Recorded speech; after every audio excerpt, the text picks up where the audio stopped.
We made it to DC. We're waiting for our Uber. All right, we just got to the hotel. Madeline, how are you feeling? I'm feeling great. It's honestly really nice here. Kind of feel like we don't belong. Here's our view. We're on the 8th floor. It's such a nice hotel, honestly. So this room felt a little too fancy to vlog in, so I was trying to be low key. But due to like some snafu with the hotel, one of our rooms is on the top floor. So we had access to this penthouse where like all the food here was free. They had different menus throughout the day. It was super cool and fancy and we loved it. All right, we're here at the opening ceremony. First place, time stealth at Drake University. Wow. None for DVS though, but maybe next year. Next year. After awards, we got some dinner and did some sightseeing.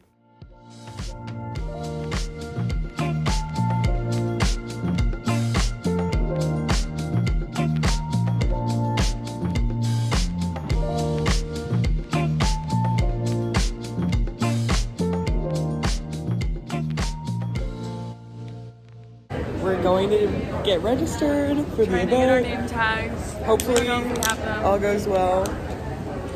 So this next clip is kind of short, so I'd like to give you some context. Nate had been reading a book that was written by the 2 keynote speakers for the day, and as we were getting on the elevator, we ran into one of them, Carl Bernstein. You may have heard of him from the Watergate scandal. Nate never did get that book signed. We literally just missed. We're here. We made it to the keynote address with Woodward and Bernstein. It was unimaginable to us that anything could surpass what Nixon had done in terms of criminality, in terms of undermining democratic notions. And then, literally in that story, it says, and then along came Donald. We just finished at their speech. We're heading to the Capitol for a tour. And I think they just let anyone in there though. Don't include that.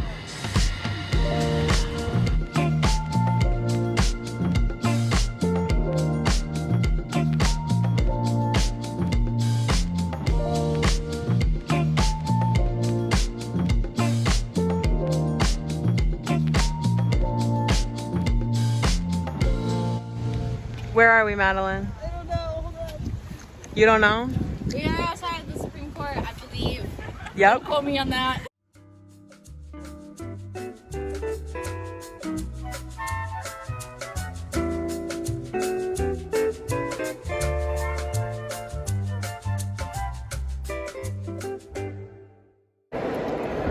Where are all the books?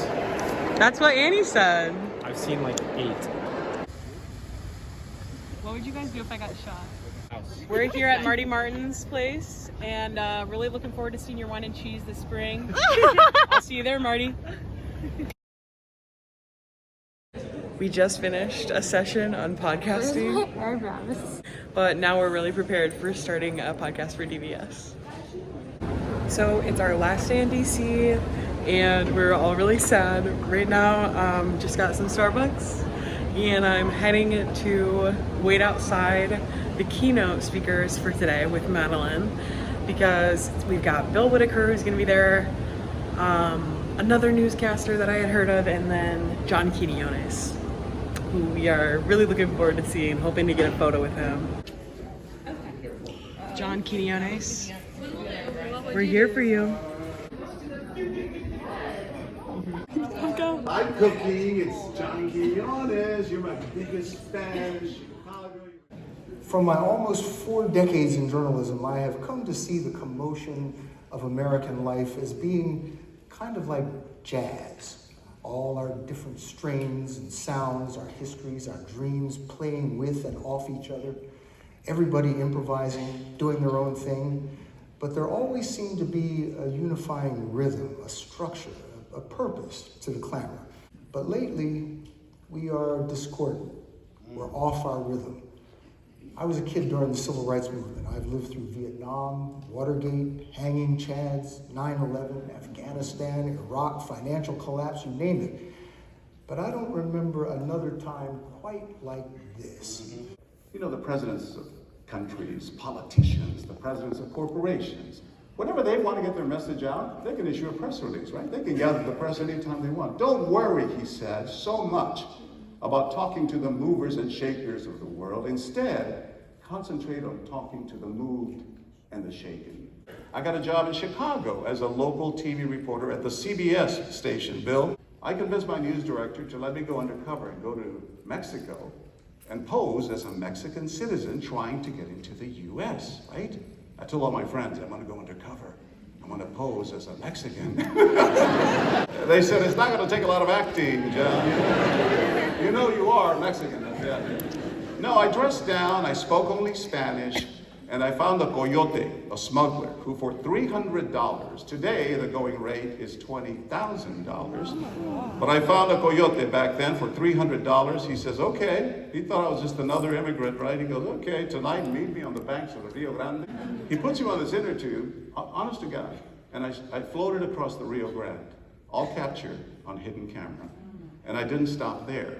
From there, I went on a bus to Chicago, and I found a restaurant on the outskirts of Chicago, where this man who ran the restaurant had 7 undocumented workers working for him from Mexico, and he had not paid them in 17 weeks. And every time they complained, he would say, hey guys, you get to eat all the food you want here, right? You get to sleep in the basement. You keep complaining, I'll call immigration and have you deported. And by the way, that happens in this country today. So I went there, pretending that I just arrived from Mexico, right? Young guy, Len Quinones here, dressed down, spoke only Spanish. He hires me at the restaurant with the other workers. So by day I'm washing dishes, bussing tables, and then at night I went down and I slept with the other 7 workers. And I still wonder what they must have thought, because by day I'm bussing tables, washing dishes, and then at night I pulled out a little camera and I started interviewing them in Spanish about their lives. And they told me how they were being held as indentured servants at this restaurant. Through tears, they told me their story. 17 weeks, not a penny getting paid, right? The next day I came back to work, this time wearing a suit, speaking fluent English, with a camera crew behind me.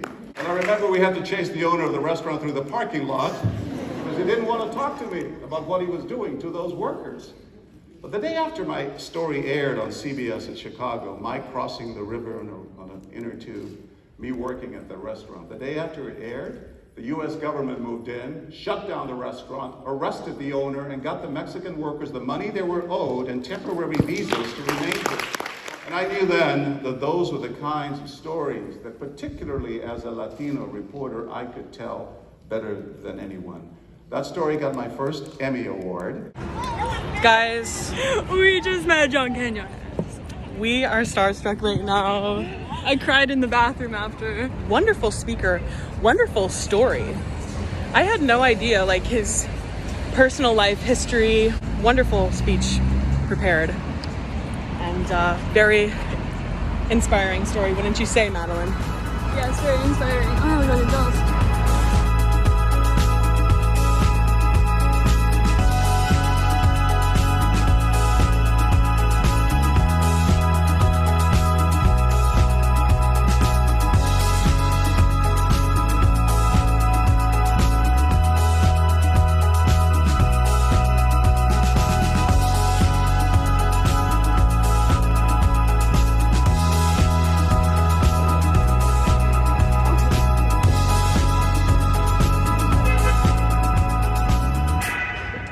On the streets of Washington, D.C., here at the Mediafest 2022. And we are riding the scooters together. I'm here with Hayden, my friend Nate, Madeline's on the camera. Boy, it's a blast. What do you need, dumbass? Take your tip bucket. Sleep tight. So it's our last 90. Oh shit! Sorry, I didn't want you guys to see that. This is awkward. It's our last, and you've seen it, so it's our last. She's weekend at Bernie's-ing it up. What was your favorite thing? My favorite thing was the whole thing. Like, I can't pick a favorite. It was all so much fun. I had a wonderful time. What about you? Was yours beating John Quinones? Contrary to popular belief, it was you stealing the napkin and wearing it as a necklace. Okay, yeah, I did that at dinner, but I don't think we got that on a vlog. But yeah, it's been a really great, wonderful, fun trip, and really sad to be leaving.